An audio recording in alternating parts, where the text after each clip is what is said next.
for the 8-7 Detroit Lions with Jared Goff working out of the shotgun, two receivers left and right.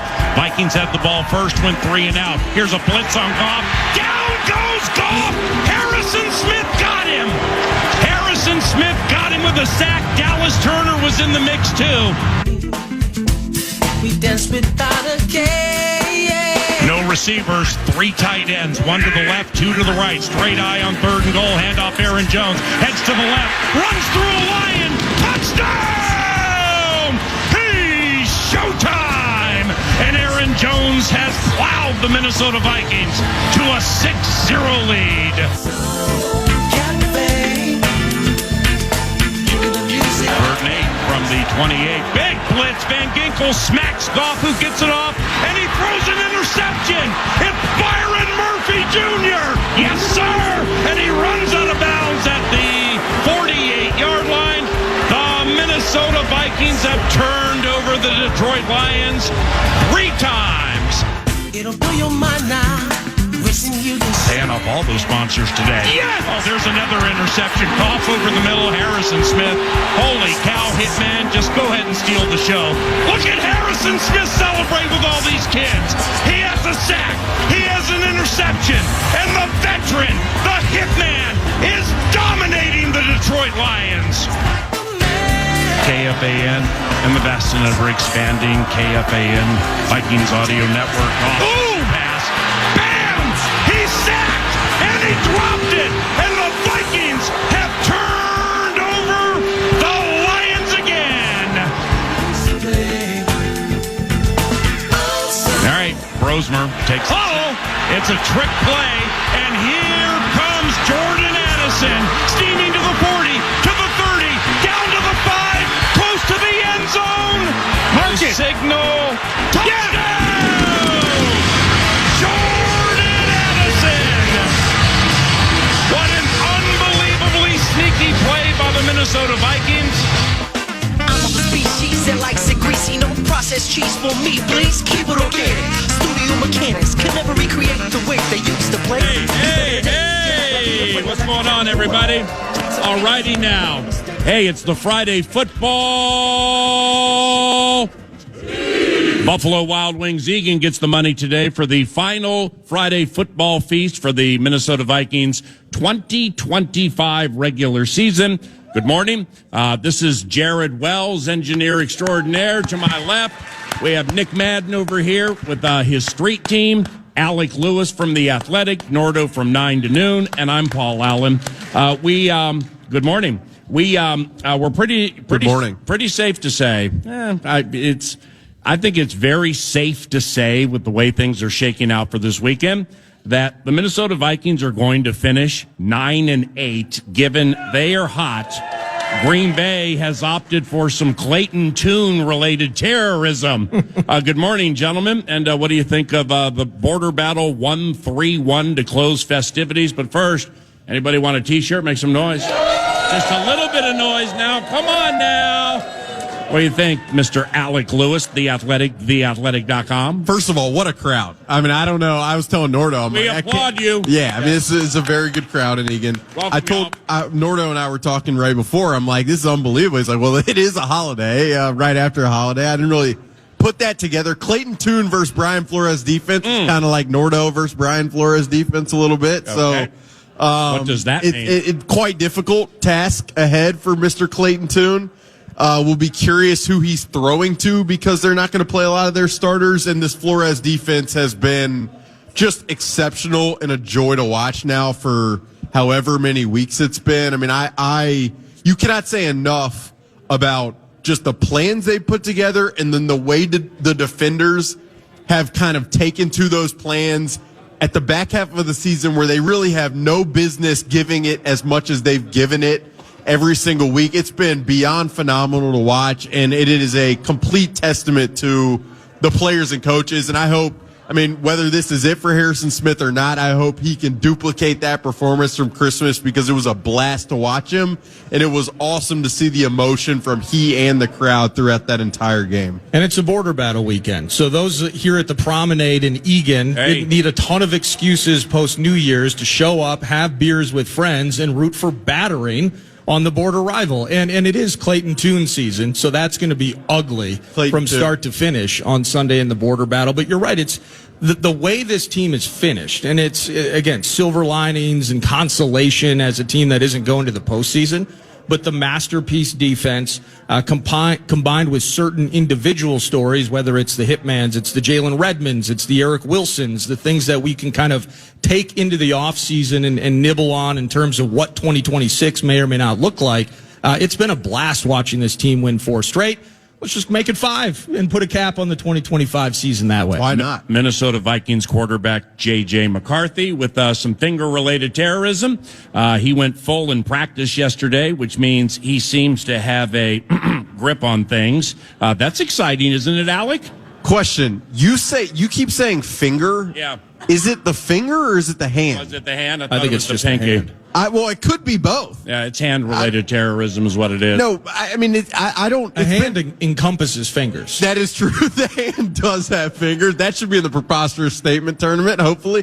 What I would say is it's going to be great to watch him, hopefully, play Sunday and get one more opportunity before this season ends and just, prove and show and further the progress that he showed from weeks 14 to 16. You saw accuracy and decisiveness, and you saw him having fun out there playing football again and looking probably like the kid and what he fell in love with the game for. And I know there's a lot of dynamics, professional level, contracts, future, pressure, noise, all of that. But just to see him go out there and play one more time and cap off the progress and provide a little bit of a closing argument into the offseason, I think it'll be enjoyable for me to get to view. Minnesota Vikings wide receiver Justin Jefferson yesterday won the coveted media Corey Stringer Good Guy Award. Yeah. I got 2 Jefferson-related questions for you. First, what goes into the media's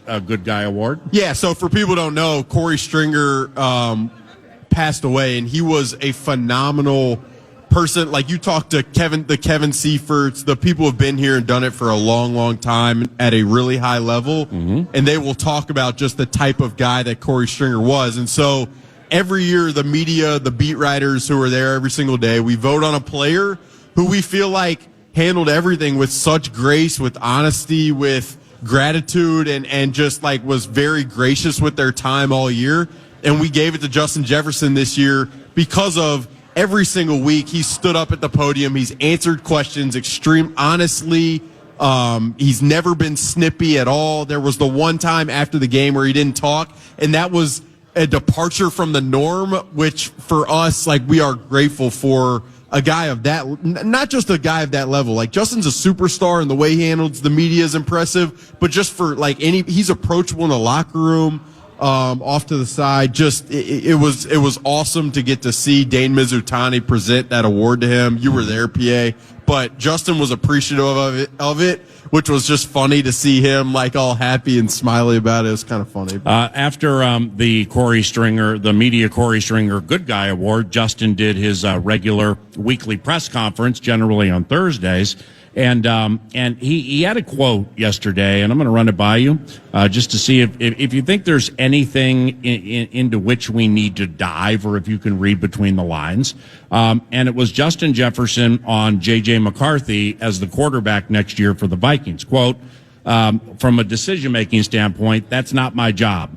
But, of course, I would love for him to be the quarterback, especially off this year. I feel like he needs to show everybody and prove to everybody that he is that top-tier quarterback, end quote. When he shared that, did you read between the lines anything, or is it just patented Justin? Yeah, I didn't really read much into it. It is patented Justin. I mean, it is true that the decisions on the quarterback moving forward are going to be made by people above his pay grade. Now, I am sure ain't nobody in that building above his pay grade. You're right. That's a good point. No, great. from people who are high. That was exceptional and really poor by me. The people who are hired to make those decisions are not Justin Jefferson. Now, next week when they have exit meetings and Justin Jefferson walks into Kevin O'Connell and Kwesi's office, I would expect him to be much more forward than probably he was with the media yesterday. But I do think Justin Jefferson really likes JJ, loves the energy, loves the passion. And he really wants it to work. Hold like on. part of. Hey, it's the banker, which means free drinks on Uncle Tim for everybody here. Get your orders in. First Resource Bank. Don't leave home without it. Anyway. No. So I would say I didn't read a ton into it. And the support that Justin showed, I mean, that's just elite. That's a nice coat. It's a great coat. It's a varsity jacket. It's what you'd expect for the banker. But the support he showed J.J. McCarthy all year, Justin Jefferson, has been beyond impressive.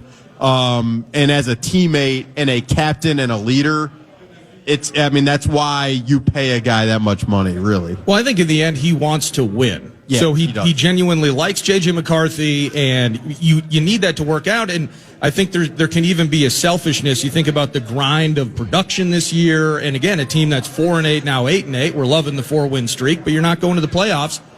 He knows what this means if it doesn't work out. He knows what that process might look like if you're going back to the well. I mean, just think about just from a historical standpoint.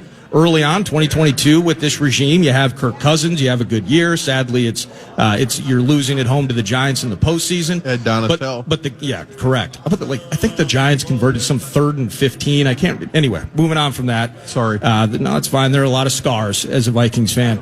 But then 2023 is the carousel. 2024 with Darnold. Now this year, the trials and tribulations. So I think, as much as anything, good dude, wants team to win. Yeah. There's a selfish nature to his existence in some respects, but also selfishly, he knows what this means if 2026 is a problem and beyond, and just kind of the ripple effect of what happens if J.J. McCarthy does not develop into that guy. Landing the plane on a Justin Jefferson-related conversation for now.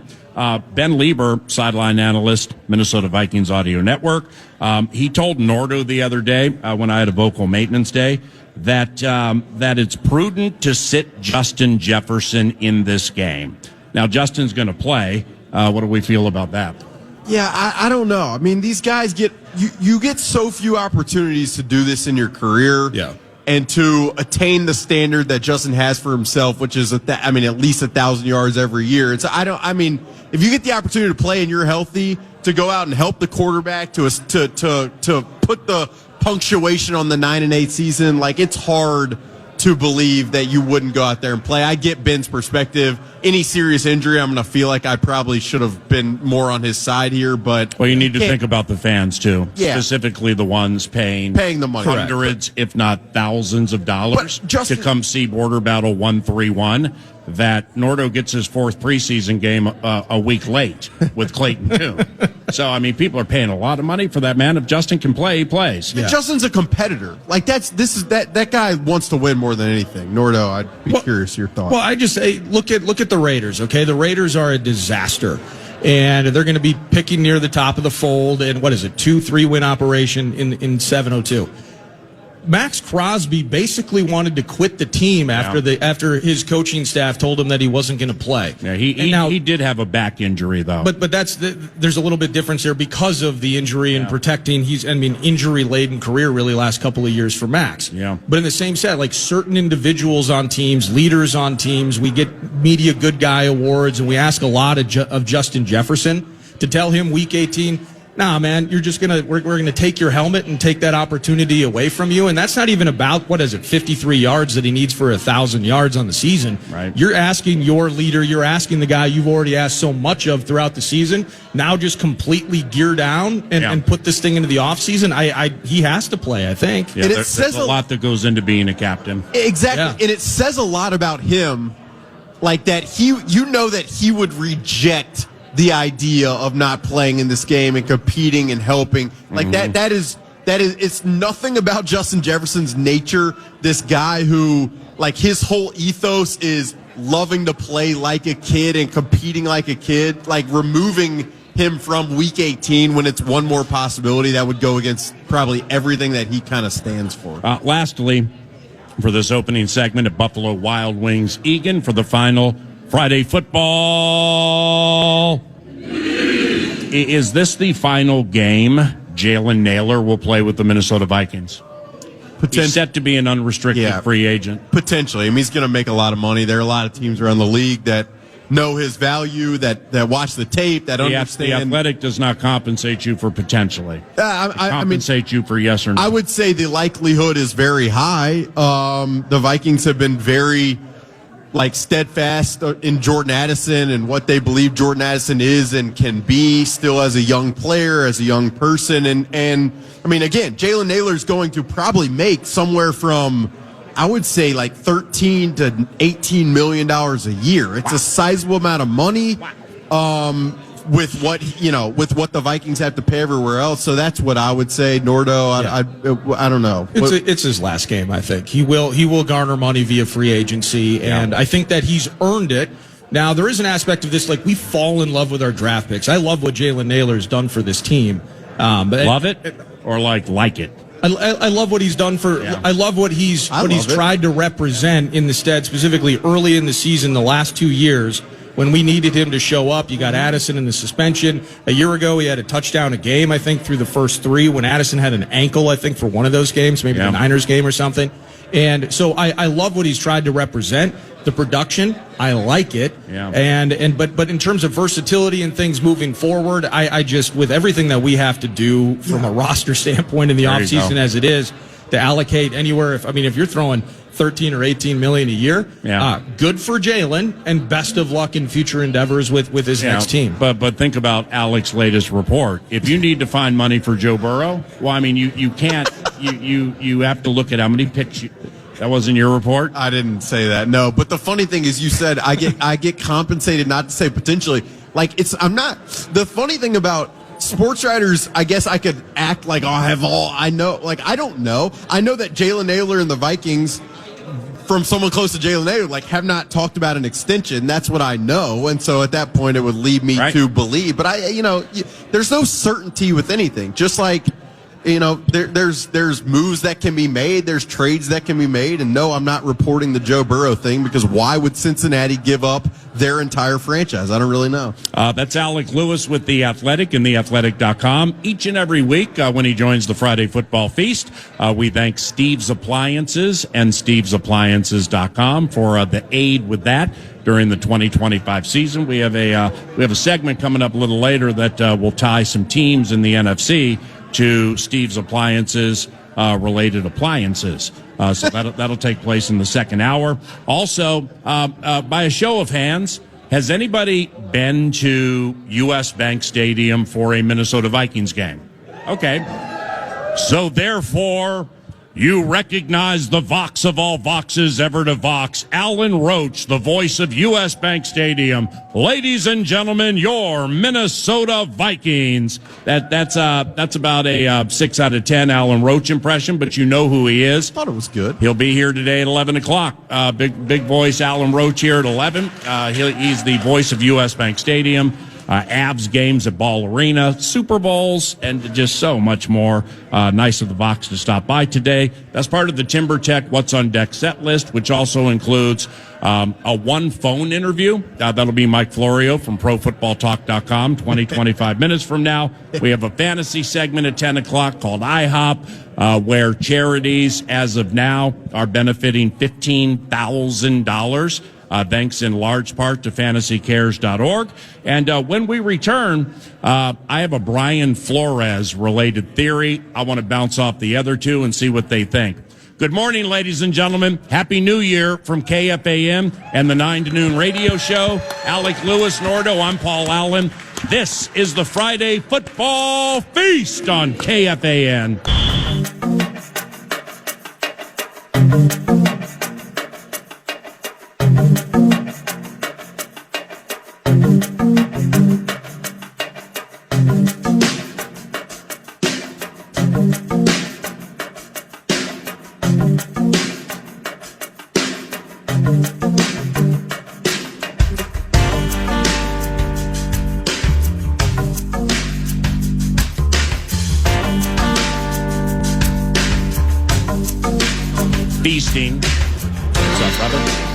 Feasting at Buffalo Wild Wings Eagan for the final football feast for the 2025 Minnesota Vikings season. It's been great to have Alec Lewis and Nordo join the feast this year for the first time. Those of you who listen to the Friday Football Feast, KFAN, but specifically the Friday Football Feast. How about a round of applause for my guys, Alec and Nordo, stepping in this year for the first time and doing great work. Thanks for having us. No problem, man. It smells amazing awesome. in here, by the way. Feast has been great, man. I mean, the whatever wings, dry rub, I'm smelling some amazing. Go on. It's unbelievable. Okay, let me hit you with this, all right? And I'm wrapping myself up a little bit with this. The theory, Brian Flores it's a theory. Okay. Now, so Brian Flores as defensive coordinator for the Minnesota Vikings. His contract ends at the end of this season, correct? That would be correct. Okay. Reports are, and I believe you're part of it, that into the season, the Vikings tried to, hey, B-Flow, let's get 26, 27, 28, 29, whatever together. And then he may have been, I'm going to chill for a second. Let's do this season and see what happens, right? Mm-hmm. You think that's fair? In some ways, yeah. Yeah, in some ways. What I would say is I think all parties involved were curious to see how this season played out. Okay. At the end of his run with the Miami Dolphins, it ended quite tumultuously. With the owner, Stephen Ross, and their lawsuits and things like that. So all of that is accurate, right? Yeah. I mean, it's interesting. You go back and look at Brian Flores' records in Miami. Yeah. Like, the team was fairly capable at times. I mean, it's interesting to go back and look at it. So in 2021, he had a buffer landing spot with the Pittsburgh Steelers as Mike Tomlin's basic defensive right-hand man, correct? Yes, kind of. He was like a linebackers coach, kind of like creative voice in the room a little bit. He and Tomlin have a great relationship. And he starts here in 2023. So we've had 3 seasons with Brian Flores. This one absolutely has been the best. I mean, the way certain players are being covered up who haven't played as many snaps as they played. I mean, Flores, he's ballyhooed, super well respected around the league, and his contract's also up. So he's kind of would you say he is the A topic initially into the offseason? I mean, yes, in terms of like the short term, the quarterback's the biggest conversation, obviously, and what it's going to look like for 2026. But the initial A topic is what happens with this man. Yes, Brian Flores and the job he's done. I mean, I've said this many times. They have not drafted a full-time defensive starter since 2021. And he has done this without a ton of impact via the draft. It's been a lot of free agent signings that he has had major influence on. Mm-hmm. And he took a defense in 2022 that was poor, to put it very nicely. Yeah. And really just transformed it from the get-go. And they've been really good. They've evolved. They've adapted. They've created. I mean, it's gotten better. It's been really impressive in every regard. And he's not just like a Sunday play caller. Yep. And it's not just scheme. It's identity. It's personnel influence. It's evaluation. You're getting like a really full package with them. Next layer, Alec hit already. Brian Flores and Mike Tomlin are quite close. And Mike was there for Brian professionally during, let's just say, a tricky time of his career. They're also finally, before the theory, there was a report, I can't remember from whom, but I think it was kind of a heavy hitter, that if the Steelers don't make the playoffs, Mike Tomlin could retire. Mike Tomlin potentially could retire and get into the TV world, where there's a lot of money to be had. So we're all familiar with that, right? I believe I've seen that. Here's the theory. Why would Mike Tomlin come back to the Pittsburgh Steelers, period? Win or lose against Baltimore, go to the postseason. They're not going to the Super Bowl. Why would he come back? He doesn't have a quarterback next year unless he wants to play the Aaron Rodgers game again, and I don't think that'll happen. So I would not be surprised at all if Brian Flores, if Mike Tomlin retires, period. Okay, win or lose, no matter what Pittsburgh does. Given as close as Mike and Brian are, and that's fact, and the level of respect the owners of the Steelers, the Rooney family, have for Mike Tomlin now and everything he's given over 2 decades. Fix the race would be one way to look at it. Mike Tomlin's influence with the Rooney family is incredibly high. Mm-hmm. So if he's retiring, would anybody be surprised if he said to the Rooneys, look the other way on the lawsuits, hire this guy to replace me, and I think the Rooneys would say yes. So you think the owners would just listen to whatever Mike Tomlin says? Well, most of it. I mean, it's not like hey, this guy over here has had season tickets for 30 years. Let's just bring him in, not vet him out, figure out if he. It's Mike Tomlin's cachet within that organization, specifically certain members of the Rooney family who have influence. If he retires, and I don't understand why he wouldn't. I mean, if he's thinking about it a little bit, he's going to be lights out as an analyst on television. And he's going to make a lot of money with a much more comfortable lifestyle. And he has no quarterback next year. That's a big part of this equation. No quarterback next year. Does he want to deal with all the rigmarole with which he just dealt this offseason? So if Mike Tomlin retires, period, forget losing to Baltimore, just period, A, I'm not going to be surprised at all. B, I think he would get with the Rooney family and say, hire that guy. Well, it's interesting because the question with Brian Flores right now is you look around the league and you're like, okay, which head coaching opportunities make sense for Brian Flores? Which would be interested in him? And you have a hard time. They all look awful right now. Right, yeah, you have a hard time placing it. They're not great opportunities, and then you're thinking about which type of owner personality would be willing to mesh with the Brian Flores personality. And hire somebody who has 2 active lawsuits going against the NFL. No question. And I said this. And the Rooneys do stuff like that. And I said it, I mean, they hired him in the first place. Amen. And I said this last week, that Brian Flores, beyond the lawsuit stuff, he is a strong personality. He wants influence. He has major opinions. He's not afraid to voice them. That's part of what makes him great, is his directness and his honestness. But what I would say is, it's not a crazy theory, and he's not leaving for a lateral move. No, in my opinion, it's head hard coach to imagine somewhere else or defensive coordinator here. Feels like a 3-piece, 3 years. And, I mean, fat DC money. Yeah, you're talking like millions upon millions of dollars to be the DC. I'm with you in that I cannot imagine he would take a lateral defensive coordinator move. Mm-hmm. And I do know that he does want to be a head coach. And so, again, it gets you thinking about what opportunities exist. Is Las Vegas, his relationship with Tom Brady, would Tom be willing to do that? I didn't think about that. I mean, like, you start to go down the road. Like, the New York Giants, one of the lawsuits contains a lot of dynamics with the New York Giants. It's hard to fathom that. Yeah. If Arizona fires Jonathan Gannon, is Michael Bidwell, their owner, going to be willing to do Brian Flores, another defensive guy? Yeah. Hard to imagine. So the Pittsburgh one is definitely interesting.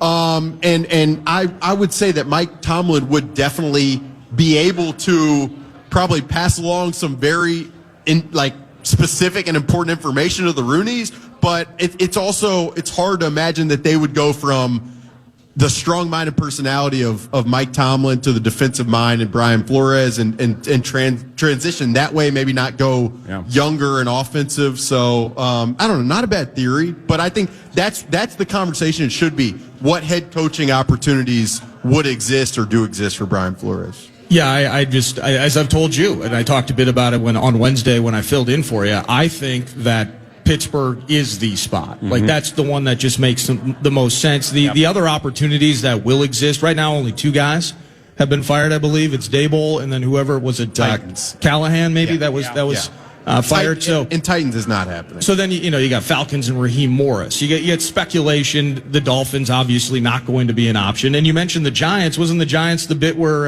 Belichick got the text? Yeah. I don't think he's going to the Maras. So no, it's one team, and that's it. I think I don't think anybody would hire him outside of the room. Well, you're out on Vegas. And it's. I think how important is Tom Brady's relationship with Flores? Yeah. He still has to operate within the construct of what has typically been a really disorganized and bad franchise in the Raiders. So who's more locked up tight? Who's had 3 coaches since 1969? Who's the ownership group that has been more supportive of head coaches over the course of time? I mean, it's not, what are we talking, the spectrum of support versus like the Wilfs, who've been very supportive and such. But the Rooneys, that's an organization that has shown stability, and he's going to be asking for a leash. He's going to be asking for leeway and influence in any organization. And where's the spot that is most likely to give him that? And I just, going back to 2022 when he was that special assistant, whatever his title was with Tomlin, that felt like a baton toss at that time. Yeah. And now I think that only makes more sense as Tomlin plays out the string on his career. I mean, if that opportunity presented, it was a no-brainer of all no-brainers ever to no-brainer for Brian Flores. I just don't know why Tomlin would come back. I mean, because if you keep saying this, I guess I'm following that report that I believe to be accurate that Mike Tomlin may retire and may get into TV, which means there probably is some fat TV deal that his agent knows is in front of him, and then it comes back to, all right, well, who's my quarterback next year? Do I really want to deal with this again? Holy cow. Deal with what? The Rodgers Finding thing is one. Okay, sure. If Rodgers were to come back, yes, he's older and he hasn't been exceptional, but that has been like by all accounts, both publicly and privately, that has been a really good fit among all of those guys. So, but again, Rodgers would be 43 or what have you. It's kind of you would be reshuffling the deck. The thing about Mike Tomlin, you say retiring TV. I don't think that's a long-term thing. I would say he would go to TV for a year and then hop right back in, kind of like Vrabel left Tennessee, got fired from Tennessee, spent a year kind of on the abyss, worked with Cleveland a little bit. But like Mike Tomlin, I don't think is done at all. Still early 50s, right? 53, 54 maybe? By any means from a long-term career standpoint, but it definitely makes sense. And I have no steam. Sure. This is absolutely of my doing, just thinking it out the last couple of days. And I'm thinking about Tomlin in Pittsburgh and this potential short or long-term retirement being like, I mean, I think Rodgers is more likely to retire than Tomlin. Yeah. I mean, Rodgers is there you go. So therefore, if that takes place, well, then, I mean, it's like just spend the entire offseason looking at this quarterback situation. Got to do it again. Are you kidding me? Yeah, I mean, but you could convince yourself that, if Dante Moore from Oregon comes out, Fernando Mendoza's taken really high, they're picking in the 20s, and Dante Moore's available, and we draft a guy like him. Like you're rolling the dice, obviously. But CBS has a $30 million TV deal in front of me. No doubt. And he's been there for 2 decades. It feels like in a lot of ways it's kind of run its course. I mean, he's had an unbelievably successful career, and is, at least in my opinion, like a really likable guy. But I don't think long term he's done. I'm almost convinced about that. Well, on behalf of at least 2/3 of the feast, we really hope Brian Flores is back as defensive coordinator. 3/3. I've enjoyed the heck out of watching him. Awesome. The full cast, but see, you go to that media room, and I don't, so I don't know what happens there when we even slightly paint you as like kind of a little bit of a fan or something, Right. You got to be objective. 100%. You're the journalist. Yeah. No. Brian Flores it's been fun to cover him and to watch it last 3 years. When we return, Mike Florio from ProFootballTalk.com joins the Friday Football Feast at Buffalo Wild Wings Egan on KFAN.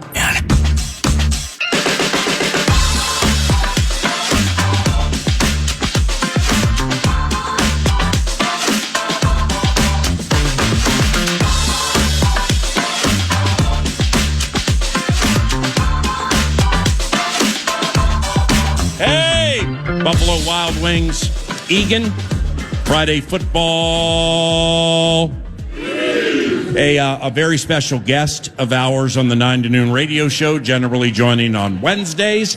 But it's a Friday this week for the Friday Football Feast, and we're jam-packed here at Buffalo Wild Wings, Egan. Can we get a witness and a raucous round of applause for Mike Florio from ProFootballTalk.com? And he's also an author, ladies and gentlemen. Come on now. Very important to the radio show and very good at what he does. And he's also part of NBC's Football Night in America. His newest book is called Big Shield. You can learn more about that at ProFootballTalk.com. And Mike Florio joins us now. Michael, it's Paul Allen, your buddy, with Alec Lewis from The Athletic, Nordo, the producer of 9 to noon. We're at the Friday Football Feast. How are things? Things are great. Good morning, gentlemen. Hello to everybody there. Happy New Year. Let's go. Let's finish 2025 with a 5th straight victory, and hopefully that carries over into the 0-0 2026 adventure. I'm going to make a proclamation here, not knowing where your fans come from. I mean, you're based in West Virginia. ProFootballTalk.com is an international entity because football's so popular around the world. This young lady off my right shoulder, okay, Katie Dempsey, this is Mike Florio's biggest fan. I mean, and I've known this from the State Fair for years. Is at the feast. Is Florio coming on? Is Florio coming on? Can you ask Florio this? Can you ask Florio that? Will he ever come to the State Fair? Does he really love Mancini's? Does he really know Johnny Mancini? So, Katie Dempsey, here's your opportunity. Say hello to Mike Florio. Hi, Mike. How are you? Katie, I am great, and thank you so much. It's good to have fans, especially when I have so few of them. Paul, get her address. I'll send her a signed copy of Big Shield. Ooh, we got a book out of it, and she actually, and this is a rare opportunity. She has a question for you. What's your question for ProFootballTalk.com's Mike Florio? Okay, first of all, I look at your power rankings every week. One question, how do you formulate those power rankings? And number two, why the Seahawks you have number one? And then one last bit, does Christian McCaffrey have any chance at this year's MVP? Oh, hey, Katie Dempsey. Thank you very much for the question. It is a very complicated algorithm with many different equations and formulas that I must input into the computer. Actually, I just sit down on Monday night while I'm watching the Monday night game. I take the prior week's power rankings. I wipe clean all of the prior comments. I update the records. I look at where they already are, and I just go with my gut as to where I think they currently should be based upon the week that was. And the Seahawks moved into number one after that thrilling overtime win against the Rams, and they won their next game 27-10 against the Panthers. So they stayed there. They've moved their way up. It's an homage to the old AP UPI college poll back when there were only 20 teams. That was the end-all be-all for figuring out how the college teams were prioritized. So that's how I approach it. There is no real magic to it, and it is something that literally is thrown together at the end of a weekend of sleep deprivation when I get home Monday night, and I try to get them done so they're ready to go Tuesday morning. So it is far less scientific than any other set of power rankings out there. As it relates to Christian McCaffrey, I'm stunned that he's plus 50,000 to be the MVP, because if the 49ers win on Saturday night and they capture the number one seed and McCaffrey plays well, now he needs over 100 receiving yards to get to 1,000 rushing and 1,000 receiving for the second time in his career. Only two guys have ever done that once. That was Marshall Faulk and Roger Craig. McCaffrey did it in 2019, I believe. I don't know how he's not on the ballots.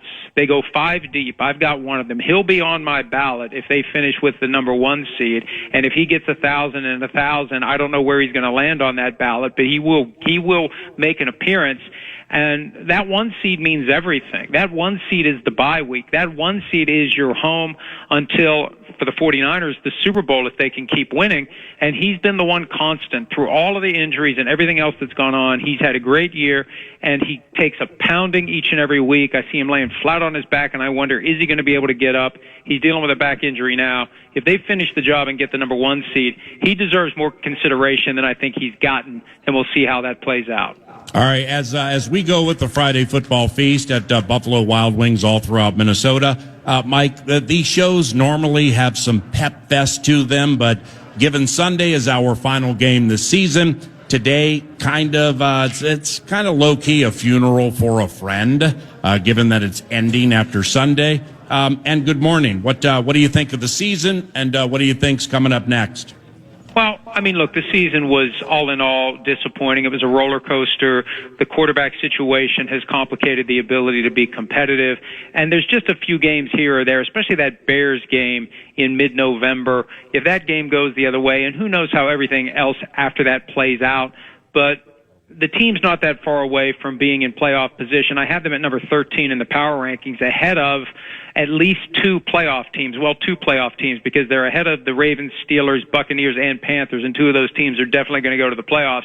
The Vikings right now on that 4-game winning streak, and after what they did to the Lions on Christmas Day, they earn a spot that is, among the best teams in the NFL, or at least the better teams in the NFL.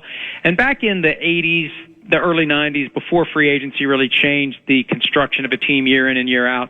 Finishing strong like this would really mean a lot. I don't know what it means for these Vikings because the roster is always very different from one year to the next, and that quarterback question still lingers. I know Justin Jefferson came out yesterday with a very strong support for J.J. McCarthy, which is kind of surprising when you look at Jefferson's production when McCarthy plays, but who knows what's going to happen come next year. That's the biggest question that's looming over this roster. Is it going to be McCarthy unquestioned with just veteran backup, journeyman type, number 2, number 3, or are they going to bring in somebody who would be a competitor for J.J. McCarthy? Is he going to have to earn the spot? Is he going to have to stave off a guy who would be ready to come in and play at a high level?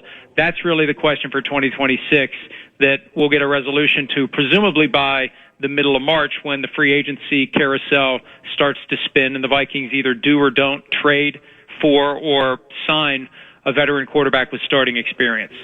Hey, Mike, it's Nordo here. And, whether it's the McCarthy conversation, one talker that we were mentioning just last segment was the future of Brian Flores and the fact that his contract ends at the conclusion of this season. And we've heard steam about the idea of potential lateral moves or the head coaching opportunities, not just the 2 that are already there, but maybe others that will pop up in the ensuing weeks here. Where's your head at in terms of Brian Flores and what's next between the Purple, Flores, and maybe another team in the mix down the road? Well, let me start on the head coaching side because that's relevant regardless of whether or not the Vikings extend his contract. He's free to leave at any time for a promotion to another team. I did a deep dive with a variety of high-level types, coaches, GMs, et cetera, just to get the temperature on what the view is among his peers. He's widely respected for the scheme. The scheme is regarded as being good enough to get him interviews. The question is, will those interviews lead to an offer? And will it be an offer that he'll take? When you're a head coach who's been fired before, you got to be even more selective when the window opens the second time. And I've heard that from coaches who have had it not work out the first time around. You don't want to rush into a potentially dysfunctional organization like the Dolphins have been ever since Stephen Ross bought the team in 2009. You'll want to be careful. You'll want to make a good choice. And from the team's perspective, they're going to want to understand exactly what happened in Miami. It didn't go well there. It didn't end well there. There's some of that Belichickian attitude that can rub people the wrong way. I know they loved him in Pittsburgh. I don't know that he's universally loved in the building in Minnesota, despite the performance of the defense under his leadership. In Miami, we know how that went. These are all things a team's going to have to decide. And one of the realities when a team hires a new head coach, personality-wise, they tend to go for the exact opposite of the guy they just had. So I would look at the teams that had kind of a player-friendly, nice guy coach and it didn't work out. Maybe there's a team out there that thinks we need someone who's going to come in here and basically give a shock to everyone's system and get the most out of the talent that we have on the roster. So I don't know how that's going to play out. As it relates to his contract, look, he's going to be a free agent. We rarely see coaches become free agents. His contract's going to expire, and the Vikings are either going to work out a deal to keep him. They tried to do it in the offseason. He decided to wait, and now we have two different factors. We have teams that may fire their current defensive coordinators like the Cowboys and look for someone to bring in and make their defense better. And then we're going to have the guys who do become head coaches when they go in for those interviews. If you can say, all right, here's my plan. Here's how I'm going to run the offense. And on defense, I can deliver Brian Flores as my coordinator. That's going to give that guy a much greater boost at getting the job more often than not. But that is to be determined once we know whether or not Brian Flores is going to be a serious candidate, because it puts him in a weird spot to say, hey, I want to try to get one of these jobs. Oh, and by the way, I've told this candidate that he can tell prospective teams that are considering him to be the head coach, I'll be his defensive coordinator. Hey, Mike, it's Alec Lewis. Believe the other day you wrote kind of a story about head coaching vacancies, and you had the Vikings in it, and you wrote Coach Kevin O'Connell is the right leader for the team. How much leading are they letting him do? Someone bungled the quarterback decision for 2025. We've got a feeling that someone wasn't O'Connell. I'm just curious, like, what you feel like you've heard related to kind of that subject in its entirety. Well, I go back to March when there was a lot of uncertainty about what was going to happen at the quarterback position. I know from the people who were dealing with the Vikings on behalf of the likes of Sam Darnold and Daniel Jones and J.J. McCarthy for that matter, there was a sense that I picked up from multiple different people of confusion as to who's making this call, who's making this decision as to whether or not Darnold's going to be back, Jones is going to be back, Aaron Rodgers is going to be the quarterback for 2025, J.J. McCarthy is going to be the guy. And at the end of the day, it was resolved to go forward with an unproven commodity on a playoff caliber team that went 14-3 a year ago. Somebody made that decision. And, this is the time of year for ownership of any team that failed to live up to its potential to do an objective, fair, honest look at what went wrong the prior year and what we need to do to make it go right moving forward. And I think it's as simple, and hopefully people went on the record within the organization and cast their ballot and raised their hand and said, this is what I think we should do. If I'm the Wilfs, I want to know who thought this would be a good idea, who thought that we should have a veteran quarterback here as insurance against J.J. McCarthy getting injured or to press J.J. McCarthy, have somebody ready to go and win games. I mean, they brought in Carson Wentz right before Labor Day weekend, for crying out loud. After the roster's cut, they brought in Carson Wentz and ended up starting a bunch of games until he got injured. So my gut tells me that the quarterback whisperer was advocating. Now, I don't know this is to be a fact, but my gut tells me that Kevin O'Connell may have wanted something different than what he got. And if that's the truth, I think he needs to emerge from the 2025 experience with more influence, especially on the quarterback position for 2026. One thing, Mike, when we talk about it here in Minnesota is kind of the idea of collaboration and what that looks like within the construct of an organization. Kwesi Adolfo-Mensah is, of course, general manager. And then maybe Brain Flores has certain influence in terms of defensive players via the draft, via free agency, that diamond in the rough, the undrafted cat. And then offensively, as you mentioned, the influence of the head coach certainly would have to be loud in a room that makes a quarterback part of that conversation. Now, with that said, just again, based on what you've heard, is there anything unique to that collaboration? Does it get too many cooks in the kitchen, so to speak, as it pertains to the purple? It's very difficult as an outsider to really gauge that. I think collaboration is always important in any organization, a spirit of collaboration. You don't want somebody walking around saying, hey, I got final say. Hey, I run the ship. Hey, it's my decision. You want to have input. You want to take in everyone's opinions. But in the close questions, in the complicated questions, in the most important decisions that have many different potential permutations, you need somebody who is hands on the wheel, steady, and has the vision, the foresight, and ultimately makes the right decision. So you need collaboration, but you ultimately, at the end of the day, need leadership. In some organizations, that comes from ownership. In other organizations, it's the GM. For some, it's the head coach. But I think that it's important to take in everyone's opinion. It's important that those opinions are fully respected and processed. Somebody's got to make the decision at the end of the day. It can't be, well, we're going to go 2 against 1 or 3 against 5. You need one person who's making the key decisions, and that's the balance I think you want to strike between collaboration and somebody who's fully and completely in charge with no one able to question that person's power and influence. A couple of nice games tomorrow. Carolina and Tampa Bay for the division title. Winner in, loser out.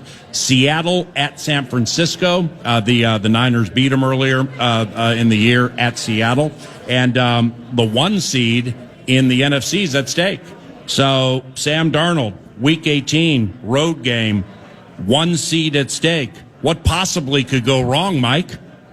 Well, yeah, I was there last year at Ford Field when what possibly could go wrong did go wrong. It'll be interesting to see what he's learned from that. I mean, irony of all ironies, the very next year with a new team, he's in the exact same position where he's on the road against a division rival with the 1 seed hanging in the balance. How's he going to perform? And this time around, he's going against a 49ers team that he played for a year before he signed with the Vikings. So I thought that was going to be the final game of the season. I was surprised at first, but once I thought it through, it made sense that the NFL decided to go Ravens-Steelers because there's so much drama that will emerge for the team that loses. Whoever loses tomorrow night is still in the playoffs. Sunday night, it's go home and maybe a coaching change and maybe quarterback issues. So there's a lot of stuff riding on the outcome of that game. So this is Darnold's opportunity. Hey, and Paul, in that Panthers-Bucs game, common misconception, it's not win and you're in. If the Bucks win, they got to sweat out the next day. They got to hope the Saints beat the Falcons the next day. There's this weird possibility of a three-way tie. So if the Panthers lose tomorrow to the Buccaneers and the Falcons beat the Saints on Sunday, and the Falcons are favored by 3, you got a three-way tie at 8 and 9, and the tiebreaker goes by virtue of round-robin head-to-head record to the Carolina Panthers. So the Bucks could win tomorrow. The Bucks could win tomorrow, and then ultimately lose the division title if the Falcons beat the Saints on Sunday. Yeah, Nordo explained that to me Tuesday. I forgot. Speaking of the AFC side, who do you have more faith in, whether it's Vrabel and Drake May and just kind of how that engine's been running? And, I think as of now, Broncos still in the 1 seed, or those Broncos and Bo Nix, both QBs year 2.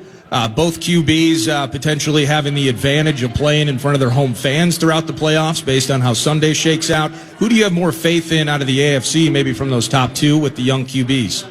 Hey, it's going to come down to the 1 seed. I don't have the numbers in front of me, but when Bill Belichick was with the Patriots and they had that 18-year run of just, greatness, unparalleled, especially in the salary cap era, they were 0-3 in Denver in the postseason. 0-3. They have not been able to thrive in Denver, whether it's the altitude, whether it's the crowd, and that crowd has gotten louder and louder each and every week. So where that game is played, if and when they cross paths, is going to be critical, and all the Broncos have to do is beat the Chargers and Trey Lance on Sunday to punch their ticket to the 1 seed. But we've seen the Broncos this year just be sluggish. They were sluggish against the Chiefs with their third-string quarterback. Remember that Thursday night game against the Raiders, middle of the season, when the home fans were booing the performance that the Broncos had? I saw a stat the other day that if you took every one-score game this year and flipped it to the other outcome, the Broncos would be 4-12. So, I trust the Broncos if the Broncos are the 1 seed and the Patriots have to go there. I trust the Patriots if they're the 1 seed and the Broncos have to go there. And the wild card over all of this, Josh Allen gets healthy because I think his foot really is bothering him. He's doing everything he can to create the impression it isn't. I think it is. I think it's one of the reasons he rushed the throw that he missed to Khalil Shakir to win the game against the Eagles on Sunday. This is a perfect opportunity for Josh Allen. With no Mahomes, no Burrow, maybe no Lamar Jackson, no excuses. Even if they're the 6th seed, Josh Allen is good enough to take the Bills into all those places and get the win. He's got the experience, he's got the incentive, and that's the guy who I think is hovering over this whole Bo Nix, Drake May thing. Time for 2 more. It's Mike Florio, ProFootballTalk.com, author, most recent, Big Shield. Alec, go ahead. Mike, you mentioned Falcons Saints for Sunday, and I mean, as someone who covers a team in the league, like the Falcons intrigue me in many ways. I just wonder, like, what your read is on the Kirk situation moving forward, and really that regime in its entirety, which has had an interesting year and obviously an interesting run. They're in a weird kind of spot, Alec, because they're not so good that we pay attention to them all the time, and they're not so bad that they're a laughing stock where we just assume it's all going to get blown up. They have shown that they can show up and play in important spots. They're 4-1 at night this year and 3-8 in afternoon games. Think about that. So they're capable of having good performances against good teams in pressure spots, and then they get blown out by the Panthers, or they lose to the Dolphins in ugly fashion when the Dolphins were 1-6. They got blown out at home by the Dolphins when the Dolphins were 1-6. So I said this on Tuesday, the morning after the win over the Rams. They really need to figure out what exactly is going on in that organization. Every possible layer and level, every question that could be asked needs to be answered about how they can get more out of this team. And the Kirk situation, unbelievable. He's clearly their best option right now, but they owe him $45 million next year. And he's still upset as Kirk is ever going to get, about the fact that 43 days after they gave him his contract that supposedly had multi-year security, they drafted the guy 8th overall who replaced him at the end of last season. And now they need him. You think he's going to give them a deal? You think he's going to cut his pay below $45 million? No. Nope. So I think he could be out on the market again, and he's played well enough down the stretch. He's going to get paid again by someone. It's just a very, very strange situation in Atlanta. There was a report over the weekend from Jay Glazer that Matt Ryan may be back in a significant role in the front office. They got some decisions to make after they figure out exactly what in the world it is that has caused this team to be so good at night and so mediocre or worse by day, and they got to figure it out because they've gone 8 years without a postseason appearance, and they've got some talented players, and it's time for them to finally get the most out of the guys they have. Lastly, a couple of segments from now, we are going to identify NFC teams we believe have excellent chances to get to the Super Bowl. Let me hit you with this to close. How surprised, or would you be surprised, if the Chicago Bears went to the Super Bowl? I wouldn't be surprised at all. Right. But, Sunday night, when they were going toe-to-toe with the 49ers, and I think that game actually did more good for them than bad. You take away the fact that they lost. I think it showed that they can compete with anyone. When Caleb Williams threw that ball from midfield, that frozen rope to Colston Loveland, it was just like blink of an eye. Like, what the hell just happened? Like, there aren't many guys that make that throw. This guy's got a level of talent and ability that if it surfaces in the postseason, and, I think about a Joe Burrow. Joe Burrow is a guy that when he gets to the postseason, he finds an extra level of Superman that we don't see in the regular season. We see he's great in the regular season. In the postseason, he's better than great. I'm going to be fascinated to see what Caleb Williams looks like when it's time to play single elimination football, because he makes some bad throws from time to time, like the easy throws. He'll sail it over a guy's head. And then he makes some of these throws that are just wow, and it happens so fast you really don't appreciate how impressive it is. So it would not surprise me if Caleb Williams, because everything changes when it goes single elimination. If he steps up to a higher level and he's consistent with all the easy stuff, the Bears very possibly will be playing in Santa Clara again. Possibly, well, not against the 49ers again. They may have to play them again in Santa Clara, but they could be back in Santa Clara. And wouldn't it be great? And I know this is a long shot, but wouldn't it be great if it was Steelers-Bears for the Super Bowl? If Aaron Rodgers got one last shot at the team he claims to own in the highest possible setting with the stakes of all stakes riding on it. So any Super Bowl combination this year I think is going to be fascinating, but that one would be something else. Mike, Happy New Year to you and your family. Thanks for the Friday run. Mike Florio, ladies and gentlemen, PFT, and we. They all love the website, ProFootballTalk.com. Thanks, Mike. Call you soon. See you guys. Happy New Year. Happy New Year. Mike Florio, ProFootballTalk.com. Second hour of the 9 to noon Friday football feast at Buffalo Wild Wings. Egan is in the air, and our fantasy twist to the equation is next.